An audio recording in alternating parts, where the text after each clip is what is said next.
মহিষাসুর নামে এক দৈত্য পিতৃহত্যার প্রতিশোধ স্পৃহা এবং স্বর্গলাভের আকাঙ্ক্ষায় প্রজাপতি ব্রহ্মার কঠোর তপস্যা আরম্ভ করল। ওম নমো দেবায় নমঃ। ওম নমো দেবায় নমঃ। ওম নমো দেবায় নমঃ। বৎস মহিষাসুর, হে মহিষীপুত্র মহিষাসুর, বর প্রার্থনা করো। হে সৃষ্টিকর্তা ব্রহ্মা, আপনি তো ত্রিকালদর্শী।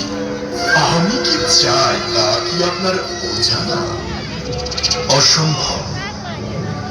অমরত্ব ছাড়া অন্য কোনো ইচ্ছা প্রকাশ করো। আমি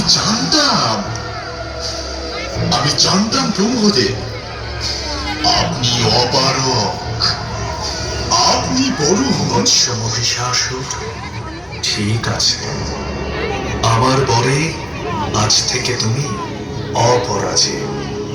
এই জগতের কোনো পুরুষ তোমায় বধ করতে পারবে না। প্রণাম প্রজাপতি ব্রহ্মা। তোমার কন্যা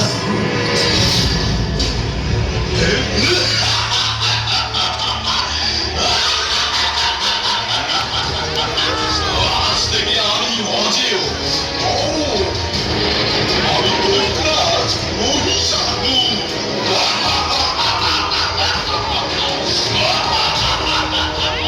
ইন্দ্র এবং সমস্ত দেবতারা এখন থেকে আমার দাসত্ব করবে। ঐশ্বর্যের সিংহাসন আমার হবে।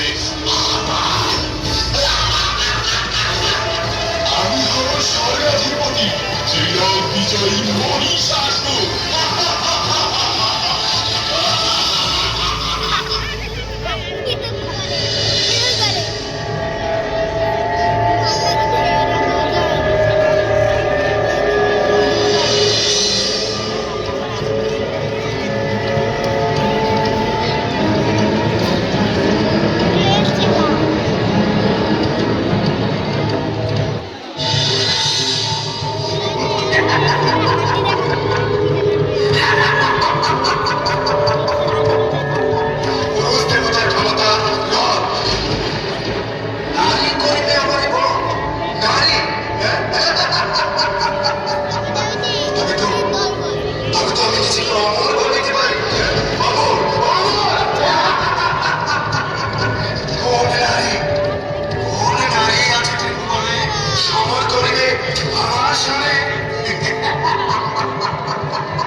মহিষাসুরের দাপটে স্বর্গে সব ছারখার, চারদিকে ত্রাহি ত্রাহি রব।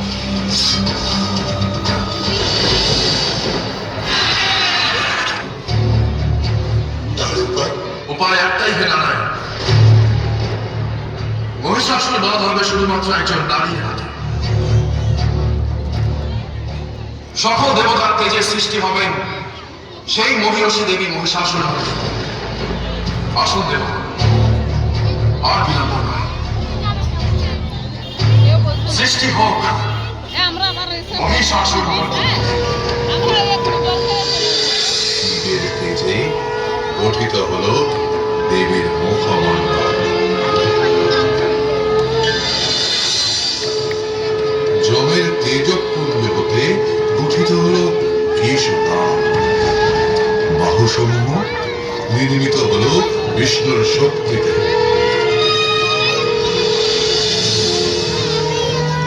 চন্দ্রের বিভাতে জাত হল স্তনযুগল।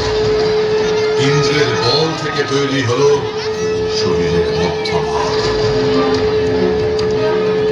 বরুণের তেজে জঙ্ঘা ও উরুদ্বয়। ব্রহ্মার তেজে পদযুগল।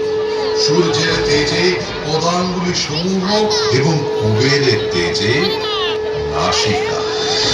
মহামহীয় সেই দেবী যাবেন মহিষাসুর বধে।